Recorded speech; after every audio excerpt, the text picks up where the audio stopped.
नमस्कार साथियों, स्वागत है आप सभी का कृष्णा एकेडमी के यूट्यूब चैनल पे। आज है 22 अगस्त 2022। तो आज के हम लोग कुछ महत्वपूर्ण करंट अफेयर्स को देखेंगे। उसके पहले हमने जो कल का करंट अफेयर पढ़ा था उसका हम लोग शॉर्ट में रिवीजन कर लेते हैं। तो कल के करंट अफेयर का हमारा पहला क्वेश्चन है कि कौन सा राज्य देश का पहला हर घर जल प्रमाणित राज्य बन गया है? यह गोवा बन गया है। लेकिन अगर आपसे क्वेश्चन पूछेगा कि कौन सा जिला देश का पहला हर घर जल प्रमाणित जिला बन गया है, तो आप बताएंगे बुरहानपुर। और ये बुरहानपुर कहाँ है? तो एमपी मध्य प्रदेश में है। ठीक है। हमारा अगला प्रश्न है कि किस शहर में केंद्रीय मंत्री नितिन गडकरी ने भारत की पहली इलेक्ट्रिक डबल डेकर बस का अनावरण किया है? तो यह मुंबई शहर में किया है। ठीक। हमारा अगला प्रश्न है कि वित्तीय सेवा संस्थान ब्यूरो ने नाबार्ड के अध्यक्ष के पद के लिए किसकी सिफारिश की है?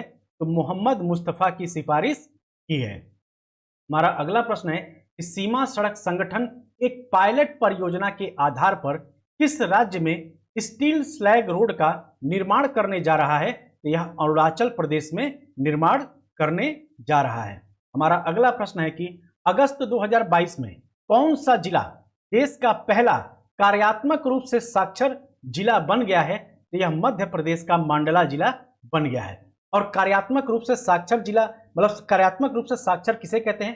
तो कार्यात्मक रूप से साक्षर व्यक्ति उस व्यक्ति को कहते हैं जो व्यक्ति अपना नाम लिख सके, गिनती की गणना कर सके, यानी 1 2 3 4 5 की गणना कर सके। ठीक। उसके बाद से वह हिंदी पढ़ सके और हिंदी लिख सके। ऐसे व्यक्ति को ही कार्यात्मक रूप से साक्षर कहा जाता है। ठीक है। हमारा अगला प्रश्न है कि चौथी भारत फिलीपींस सामरिक वार्ता को कहां पर आयोजित की जाएगी? तो यह मनीला में आयोजित की जाएगी। और यह मनीला क्या है? तो मनीला जो है फिलीपींस की राजधानी है, जो कि फिलीपींस के लुनोज द्वीप पर अवस्थित है। ठीक है। हमारा अगला प्रश्न है हिंदुस्तान एरोनॉटिकल लिमिटेड यानी कि HAL ने किस देश में अपना पहला अंतर्राष्ट्रीय विपणन और बिक्री कार्यालय खोलने की घोषणा की है? यह मलेशिया में खोलने की घोषणा की है। ठीक है। हमारा अगला प्रश्न है कि कौन सा राज्य Rajiv Gandhi advance technology centre का उद्घाटन करने जा रहा है? यह राजस्थान राज्य करने जा रहा है। और राजस्थान के मुख्यमंत्री का नाम क्या है? तो राजस्थान के मुख्यमंत्री का नाम अशोक गहलोत है। ठीक है।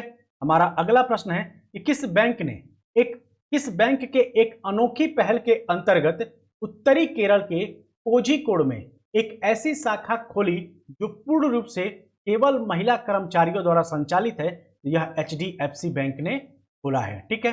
हमारा अगला प्रश्न है और कल के करंट अफेयर का लास्ट क्वेश्चन है कि किस दिन को विश्व मानवतावादी दिवस के रूप में मनाया जाता है? यह 19 अगस्त को मनाया जाता है। और 17 अगस्त को क्या मनाया जाता है? तो 17 अगस्त को मदन लाल ढींगरा जी की पुण्यतिथि मनाया जाता है।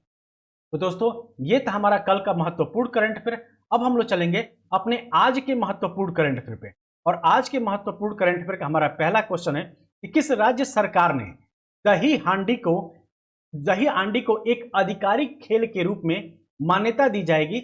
यह महाराष्ट्र सरकार द्वारा दी जाएगी। ठीक। यानी कि महाराष्ट्र के मुख्यमंत्री एकनाथ शिंदे ने घोषणा की है कि दही हांडी को अब राज्य में एक आधिकारिक खेल के रूप में मान्यता दी जाएगी। और सरकार राज्य में प्रो दही हांडी प्रतियोगिता की शुरुआत करेगी। और दही हांडी राज्य में एक लोकप्रिय आयोजन है जो भगवान कृष्ण के जन्माष्टमी से जुड़ा हुआ है। ठीक है। हमारा अगला प्रश्न है कि जनवरी 2023 में 17वां प्रवासी भारतीय दिवस किस शहर में आयोजित किया जाएगा? यह मध्य प्रदेश के इंदौर शहर में आयोजित किया जाएगा। यानी कि 17वां प्रवासी भारतीय दिवस जनवरी 2023 में इंदौर में आयोजित किया जाएगा। और यह भारत के विकास में प्रवासी भारतीय समुदाय के योगदानों को चिन्हित करने के लिए हर साल 9 जनवरी को मनाया जाता है। तो अगर आपसे क्वेश्चन पूछा जाएगा कि भारतीय प्रवासी दिवस कब मनाया जाता है, तो आप बताएंगे 9 जनवरी को मनाया जाता है। और यह 9 जनवरी 1915 को महात्मा गांधी की दक्षिण अफ्रीका से भारत वापसी की भी याद में मनाया जाता है। ठीक है।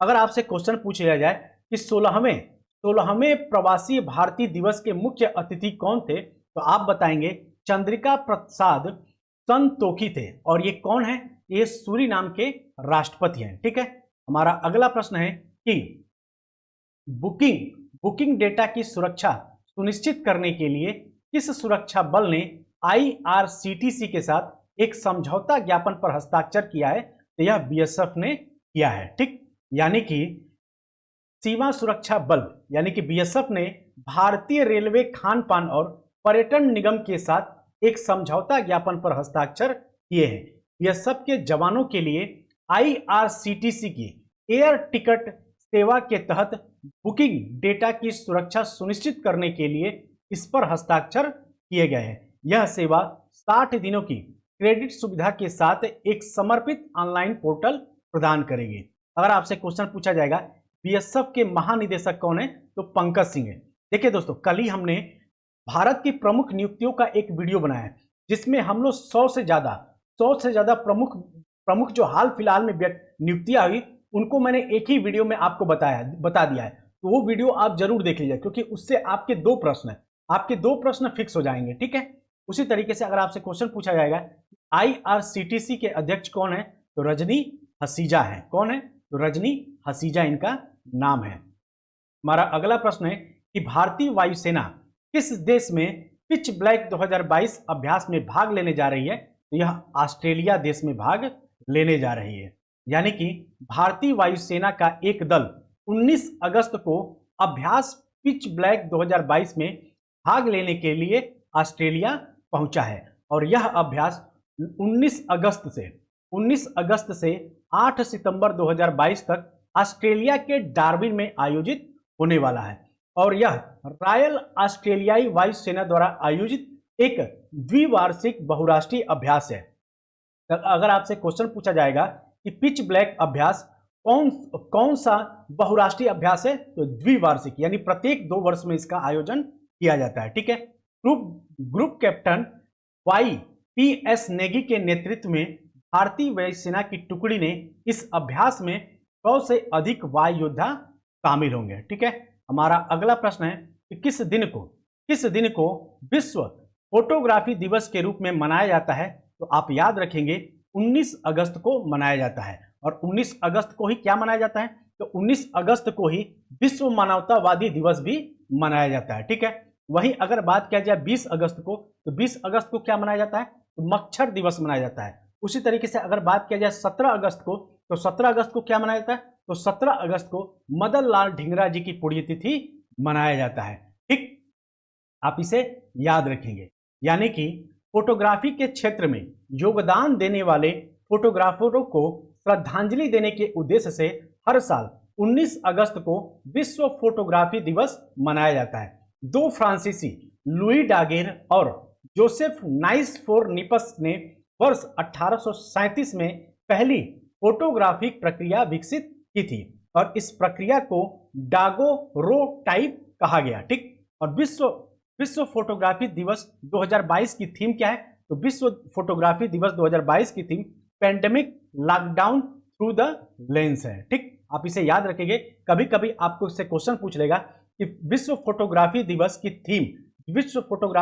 2022 की थीम क्या है? तो आप बताएंगे pandemic lockdown through the lens है। ठीक, हमारा अगला प्रश्न है कि कौन UEFA महिला चैंपियंस लीग में खेलने वाली पहली भारतीय फुटबॉलर बनी है? तो यह मनीषा कल्याण बनी है। ठीक है, यानी कि मनीषा कल्याण UEFA महिला चैंपियंस लीग में खेलने वाली पहली भारतीय फुटबॉलर बन गई है। उन्होंने एंगोमी साइप्रस में यूरोपीय क्लब प्रतियोगिता में अपोलान लेडीज FC के साथ अपने खेल करियर की शुरुआत की थी। ठीक, उन्होंने 2021-2022 सीजन के लिए AIFF महिला फुटबॉल ऑफ द ईयर से भी सम्मानित किया गया है। और कल्याण ने भारतीय महिला लीग में राष्ट्रीय टीम और गोकुलम केरल के लिए बेहतरीन प्रदर्शन किया है। ठीक है, और हमारा अगला प्रश्न है कि फंडिंग राउंड में 33.5 मिलियन जुटाने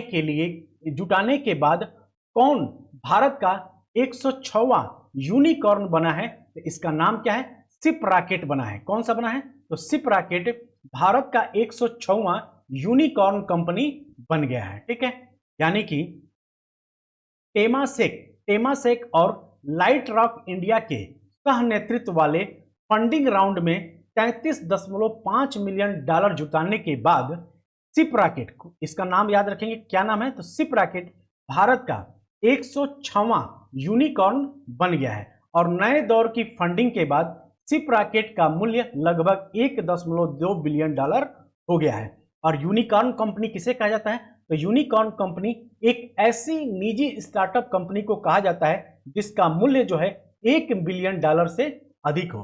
और हाल ही में मई में नियोबैक स्टार्टअप ओपन भारत में 100वां यूनिकॉर्न बना था। तो अगर आपसे क्वेश्चन पूछा जाएगा कि भारत का 100वां यूनिकॉर्न कौन बना था, ओपन बना था, नियोबैक स्टार्टअप ओपन बना था, आप इसे याद रखेंगे। ठीक है दोस्तों, हमारा अगला प्रश्न है कि बजाज इलेक्ट्रिकल्स के प्रबंध निदेशक और मुख्य कार्यकारी अधिकारी के रूप में किसे नियुक्त किया गया है, तो यह अनुज पोद्दार को नियुक्त किया गया है। ठीक है, आप इसे याद रखेंगे। और हमारा अगला प्रश्न है, अगस्त 2022 में कौन आत्मनिरीक्षण सशस्त्र बल न्यायाधिकरण पर एक राष्ट्रीय संगोष्ठी का उद्घाटन करेंगे, तो यह कौन करेगा, तो राजनाथ सिंह करेंगे।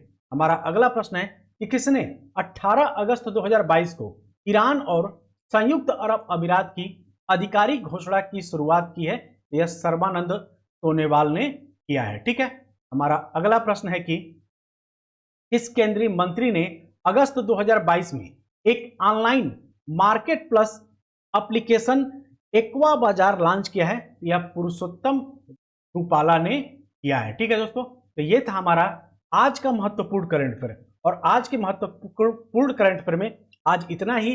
अब हम लोग चलेंगे अपने मोस्ट इंपॉर्टेंट करंट अफेयर का रिवीजन कर लेंगे, जो जनवरी से लेकर जुलाई तक के मोस्ट इंपॉर्टेंट करंट अफेयर हैं। ठीक है, तो पहला हमारा है कि दुनिया का सबसे स्वीकृत देश कौन बन गया है, यह रूस बन गया है। ठीक, हमारा अगला प्रश्न है कि माइक्रोसॉफ्ट भारत का सबसे बड़ा डेटा सेंटर कहां स्थापित करेगा, तो हैदराबाद स्थापित करेगा।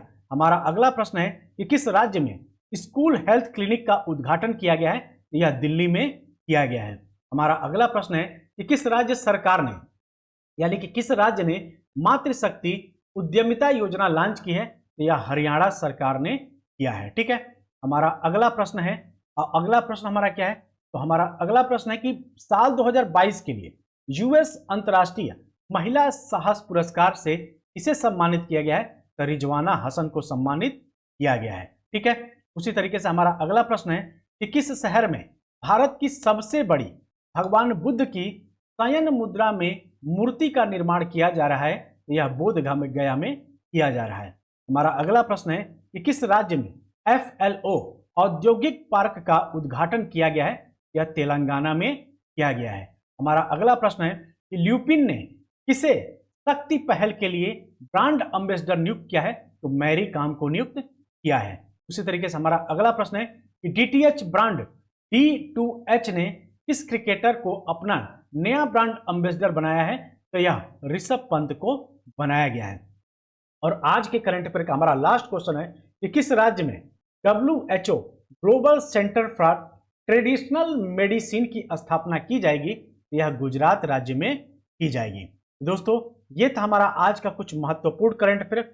आई होप आप लोग को पसंद आ रहा होगा। देखिए दोस्तों, करंट अफेयर आपके किसी भी एग्जाम में, चाहे आप कोई भी एग्जाम देने वाले हैं, जैसे पेट है, सुपर टेटेक, KBS है, 3SSB है, और भी जो अदर कॉम्पिटिटिव जैसे SSC, बैंक, रेलवे हुए, करंट अफेयर की बहुत बड़ी भूमिका होती है। तो करंट अफेयर आपको डेली, मेरे जो करंट अफेयर होते हैं बहुत शॉर्ट में होते हैं, 13 से 14 मिनट में मैं पूरा आपको करंट अफेयर पढ़ा देता हूं।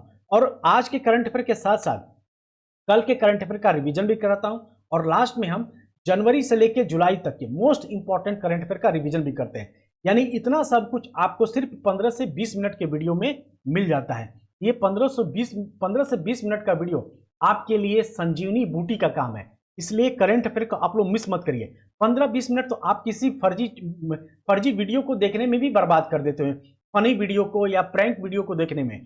तो उससे पहले कि अगर आप लोग इस वीडियो को 15 मिनट आप अपना देंगे, तो आपके जो आने वाले करंट, जिस भी एग्जाम में आप बैठेंगे और अगर उसमें करंट अफेयर आता है, तो उसमें आप 100 पे 100 क्वेश्चन करके आएंगे, यानी कि 100% अपना सही क्वेश्चन करके आएंगे। ठीक है दोस्तों, तो चलिए फिर मिलते हैं अगली क्लास में। तब तक आप सभी अपना ध्यान रखिएगा। जय हिंद, जय भारत।